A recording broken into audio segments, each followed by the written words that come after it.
یقین جانے ایسا ہوا. اچھا ایک اور طریقہ, وہ لوگ نا آپ کو کہتے ہیں کہ اچھا آپ نا امیجن کریں, آپ نے اپنے ماں کا نام بتا دیا, سارا اس کو بتا دیا. ناؤ دا شیاطین, اللہ نے کو طاقت دی ہے کہ وہ آپ کو وسواس اور خیالات میں آ سکیں, خوابوں میں بھی آتے ہیں, ڈفرینٹ شکلوں میں آتے ہیں.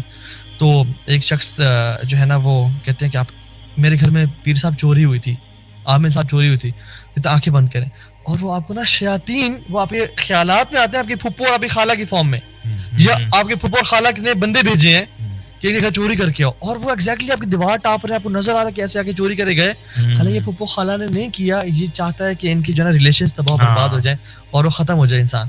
ایک شخص سے مجھے بھی نام بھول رہا ان کا, ابن رائی الخزیمی ایسا نام تھا, اس بک میں لکھا ہوا ان کا واقعہ. ایک شخص ہے اور کہا کہ شیخ میں نے خواب میں دیکھا ہے کہ آپ جہنم میں نا آپ گھسیٹے جا رہے ہیں اور جہنم میں آپ کو پھینکا جا رہا ہے. تو شیخ بیٹھے کہتے ہیں اعوذ باللہ من الشیطان الرجیم, چلے جاؤ سے. وہ شخص گیا, رات سویا, خواب میں دیکھا ہے کہ ایک شخص نے اپنے ہاتھ میں کتا پکڑا ہوا ہے جس کے گلے میں پٹا بندھا ہوا اور رسی ہے, اور اس کتے کے منہ پہ نا بلسٹرز پڑے ہوئے ہیں, کالا کتا ہے وہ. تو شیخ کہتا ہے شیخ, اور وہ شخص کہتا ہے کہ یہ وہ کتا ہے, یہ وہ شیطان ہے جو تمہارے کل رات خواب میں آیا تھا اور تمہیں کہتا کہ فلاں شخص جہنم میں جا رہا ہے. تو شیخ کے پاس نے کہا کہ, اور حدیث میں کیا آتا ہے, جب بھی شیطان تمہارے پاس آئے نماز میں, خنزب جو شیطان ہے نماز میں آتا ہے وسوسے دیتا ہے, تو کیا کرو, اعوذ باللہ من الشیطان الرجیم یا اعوذ باللہ من خنزب پڑھ کے لیفٹ طرف ڈرائی اسپٹ کرو, اس کے منہ پہ یہ تھوک جاتی ہے اور وہ ذلیل و خوار ہو جاتا ہے, انجر بھی کرتی ہے, انجر بھی, بلسٹرز پڑتے ہیں اس کو. اس سے جو رات کو برے خواب آتے ہیں, تو جب بھی انسان کو برا خواب آئے یہ شیطان کی طرف سے ہوتا ہے, کیونکہ خواب شیطانی خواب ہے, رحمانی خواب ہے. دو چیزیں جو ہم لوگوں نے ابھی تھوڑی دیر پہلے بات کر رہے تھے, وہ یہ کہ ایک ہم نے ہلکا سا ایول آئی کی طرف اشارہ کیا تھا, ایک میجک کی طرف کیا تھا, یا ڈیمونک پوزیشن کی طرف کیا تھا. ایول آئی کا مسئلہ ڈفرنٹ ہے, اس کے سائنس بھی ڈفرنٹ ہے. دیکھیں جو اگر بندہ جس کے اوپر شیاطین اثر کرنا چاہ رہے ہیں نا, جس طرح ابھی ایک دم سے نہیں آ کے چمٹ جاتے, پہلے کیا ہوگا, اس کے سمٹمز ہیں. پہلے یہ ہوتا ہے it starts with night measures. تو پہلا اسٹیپ ہوتا ہے کہ آپ کو بہت ڈرونے خواب آ رہے ہیں. ڈرونے خواب مطلب یہ نہیں کہ ایک دفعہ آیا تھا, وہ کبھی کبھار تو کسی کو بھی آ سکتا ہے. وہ انسان کی اپنی سائیکولوجیکل مطلب ہارر فلمیں دیکھنا بند کریں تو پھر آپ کو خواب بھی نہیں آئے گا. بالکل صحیح بات. دوسری بات, یہ جو ہارر خواب ہے نا, وہ ایسے خواب ہوتے ہیں جو آپ نے سوچے نہیں تھے, اور ایسے آ رہے ہیں کہ جو آپ کو جھنجھوڑ کے رکھ دیتے ہیں, اور پھر کنسسٹنسی سے آ رہے ہیں. مطلب ایک رات چھوڑ کے ایک رات میں پھر خواب آ رہا ہے, پھر خواب آ رہا ہے. تو یہ جو لگاتار سیکوینس ہے نا, کالے کتے آنا, سانپ آنا, چکلیاں آنا, اس قسم کی چیزیں نا تنگ کر رہے ہیں, اور آپ بہت سہم جاتے ہو ان سے. اچھا پہلے اسٹارٹ یہاں سے ہوتا ہے. اچھا یہ بتانا نہیں چاہیے کسی کو, ہاں یہ بتانا نہیں چاہیے, شیئر نہیں کرنا چاہیے, بس اعوذ باللہ من الشیطان الرجیم پڑھیں اور ختم کریں. کیونکہ صحابی کو جو اللہ کے پاس کہا کہ میں خواب میں دیکھا کہ میرا گلا کٹ کے نیچے گر گیا ہے, میرا سر نیچے گر گیا. تو انہوں نے کہا کہ تم جو شیطان تمہارے سے خواب میں کھیل رہے ہیں نا, کسی کو نہ بتاؤ. تو یہ اس سے بچنا چاہیے. دوسری بات یہ کہ آپ کو خوابوں کے بعد جو نیکسٹ لیول ہے نا, وہ ہوتا ہے کہ فزیکل ہارم, اور وہ ہوتا ہے کہ آپ کو نا ڈفرینٹ چیزوں سے ڈرانا. مثلا جس طرح آپ نے ذکر کیا تھا کہ خون کے چھینٹے پڑنا, کپڑے پھٹ جانا, گھر میں کچھ واقعات ایسے ہونا کہ پیسے غائب ہو گئے, کچھ چیزیں ہو گئی, اس طرح کی چیزیں واقعات شروع ہوتے ہیں. اور پھر اس کے بعد جو ہے نا, وہ آگے جو نیکسٹ اسٹیپ ہوتا ہے, وہ کبھی کبھار یہ ہوتا ہے کہ انسان فزیکل ڈیمیج ہو رہا ہوتا ہے. مطلب یہاں پہ اس کو اسکریچز پڑ رہے ہیں, یا کوئی مارکس پڑ رہے ہیں, یا بروزز پڑ رہے ہیں. اس قسم کے بھی کیسز آتے ہیں جہاں پہ people are actually suffering from physical harm, مطلب اسکریچز پڑ رہے ہیں. اور ایسا بھی ہوا کہ ایک دفعہ میں جو تھا نا گھر پہ ہی تھا, تو میری ایک اسٹوڈنٹ ہے, انہوں نے مجھے بتایا ہوا تھا کہ میری مدر کے ساتھ یہ کنڈیشن ہوتی ہے کہ she suffers from something like this, کہ ان کو نائٹ میئرز بھی آ رہے ہیں, خون کے چھینٹے بھی اکثر ہمارے گھر میں پڑ جاتے ہیں. اور انہوں نے مجھے اپنی امی کی تصویر کھینچ کے بھیجی اور کہا کہ ابھی اسی وقت ہم ٹی وی دیکھ رہے تھے, اور آؤٹ آف نو ویئر امی نے کہا کہ میرے منہ پانی کس نے پھینکا, اور جب میں نے ان کے منہ دیکھا تو خون کے چھینٹے پڑے ہوئے تھے آن ہر فیس. سو انہوں نے پکچر کھینچ کے مجھے بھیجوائی کہ سر یہ کیا ہے. تو پھر میں نے ان کو کہا کہ آپ سورۃ البقرہ پڑھیں. تبھی شیخ اقبال بتا رہے تھے کہ میرے پاس ایک شخص آیا, اسے کالے کپڑے پہنتے اور گیلے تھے. تو انہوں نے کہا یہ کیا ہے, میں نے کہا یہ سارا خون ہے میرا, اور اس سے جسم پہ نا کٹس پڑے ہوئے تھے. اور ایک اور عورت آئی شیخ اقبال کے پاس ہی, اور انہوں نے کہا کہ جب اس نے تعویذ کھولے اور اس میں نا 786, جس کو ہم بسم اللہ الرحمن الرحیم کے نام سے جانتے ہیں, ایک اپلیکیشن ہے بائی دا وے, مجھے اس کا نام میں بتاؤں گا کبھی انشاءاللہ. اگر اس پہ آپ نا کوئی لفظ لکھیں نا, وہ اس کا نیومیرک بتا دیتی ہے آپ کو. اچھا آپ لکھیں ہرے کرشنا ہرے رام, وہ نیومیرک دیکھیں 786. اچھا.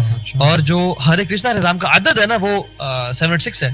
اور یہ نیومیرک میجک کی جو سائن ہے نا, وہ یہ ہے کہ آپ اس کو کوڈنگ تو کر سکتے ہیں, ڈی کوڈنگ پاسبل نہیں ہے اس کی, کہ آپ نے 7-8 کا پیئر بنایا اور 6 الگ چھوڑا, یا آپ نے 8-6 کا پیئر بنایا اور 7 الگ چھوڑا آپ نے. تو بیسیکلی آپ نے کی کس کی کوڈنگ نا, اور لوگوں نے اپنے گھروں کے باہر 7-8-6 اور گاڑیوں پہ 7. تو بیسیکلی شیخ نے نا اس کو تعویذ پڑھا اور اس پہ دم کرے تھے. ایک جنی فیمیل جن اینڈ ہندو تھی, وہ آ گئی اس کے اوپر, اور اس کے نا جسم پہ نا جیسے گھوڑے پہ نہیں لگاتے مارک تیز آگ سے کہ اس کا نمبر یہ ہے, اس کے جسم پہ لگانے شروع ہو گئی اور کہا کہ 786 کا مارک, اور کہا کہ میں اس کی نا نسلوں کو داغ دوں گی ہرے کرشنا ہرے رام سے اگر تو نے مجھے نکالنے کی دور کیا. ہم ہوتے ہیں ڈر جاتے ہیں. شیخ نے کہا تو کر کے تم اپنے باپ کو خاندان کو بلاؤ, سب کو بلاؤ, کر کے دکھاؤ. میں یہاں بیٹھا ہوں اور قرآن پڑھا اور اس کو مطلب اس کو نکال دیا, پھینک دیا سے. تو اس سے بھی ہوتا ہے. ہاں تو یہ بیسکلی فزیکل ہارم کی نیکسٹ اسٹیج ہے. اور پھر اس کے بعد جو ہوتا ہے نا وہ ہوتا ہے کہ اگر اس کے اوپر ایک جن حاوی ہو جائے تو پھر تو سارے کام ختم ہو جائے. اور یہ ایسی واقعات ہوتے ہیں جہاں پہ ہسبینڈ وائف کے بیچ میں سپلٹ کروانا ہوتا ہے, یا کسی کو یعنی ان کے فیملی میں سب سے بڑی چیز تو یہ ہے کہ فیملی کے بیچ میں کوئی ڈسٹربنس کریٹ کروانی ہے, جو کہ کسی نے جادو کے ذریعے بھجوایا ہوا ہے کہ ان کی فیملی کو بریک اپ کرواؤ, ان کی فیملی میں فساد کریٹ کرواؤ کہ ان کا جو بزنس بھی جائے, کیونکہ آپس کے جب مسئلوں میں الجھ جائیں گے اور یہ پرابلم آ جائیں گی, ظاہری بات ہے بزنس پہ دھیان کون دے گا, فیملی میں کون دھیان دے گا.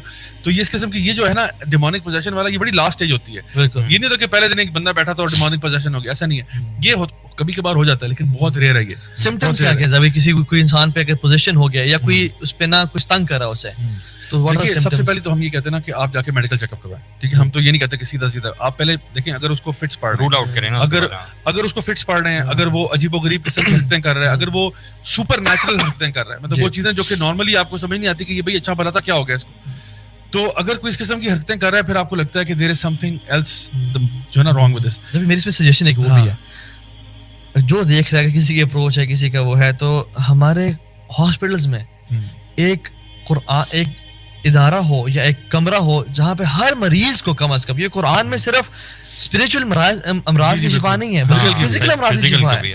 آپ رقیہ تو لازمی کریں نا, قرآن رقیہ پورا کا پورا. ہاں, سورہ فاتحہ کا ایک نام الفاتحہ کے ساتھ رقیہ بھی ہے, سبع مثانی بھی ہے, اور مختلف نام ہے اس کے, تو ایک رقیہ بھی ہے. ہر انسان جو بھی بیمار ہو رہا ہے اپنے پہ قرآن سے, یہ ایک وہ سنت ہے جو کہ بالکل امت سے علماء سے بھی چلی جا چکی ہے. بیمار ہے پیراڈول خالی قرآن سے, جیسے آپ ماشاءاللہ آپ بتاتے ہوتے ہیں, اللہ تعالیٰ کو خیر دے کہ آپ ہمیشہ سب سے پہلے قرآن پڑھتے ہیں اپنے اوپر اور پھر بعد میں وہ کرتے ہیں. اصل جو ہے نا وہ قرآن ہے. صحیح بات ہے. تو ایون جو کسی کو کینسر ہے نا, ایک جو شیخ عبدالجبار کے جو ریلیٹیو تھے جن کو کینسر سے تھا, کہتے تھے میں جب بھی قرآن پڑھتا تھا تو مجھے, حالانکہ ان کو کینسر تھا, برین ٹیومر تھا, پھر بھی قرآن سے ان کو ریلیف ملتا تھا. کیا حدیث میں جو آتا ہے کہ کوئی بیماری ایسی نہیں ہے جس کی شفا اللہ تعالیٰ نے نازل نہیں کی سوائے موت کے, تو میرے خیال سے یہ جو دم ہے قرآن کا دم ہے. اچھا, ون آف دی حقوق آف قرآن از, ابن قیم الجوزی رحمۃ اللہ فرماتے ہیں, ایک تو تدبر ہے, تفکر ہے, عمل ہے, وہ سب کچھ ہے. ون آف دی حقوق قرآن از کہ اس کو یوز کیا جائے امراض کی شفا کے لیے بھی, جو کہ ہم کدھر کرتے ہیں, دلہن کو تو بیچتے ہیں لیکن امراض شفا نہیں کر رہے.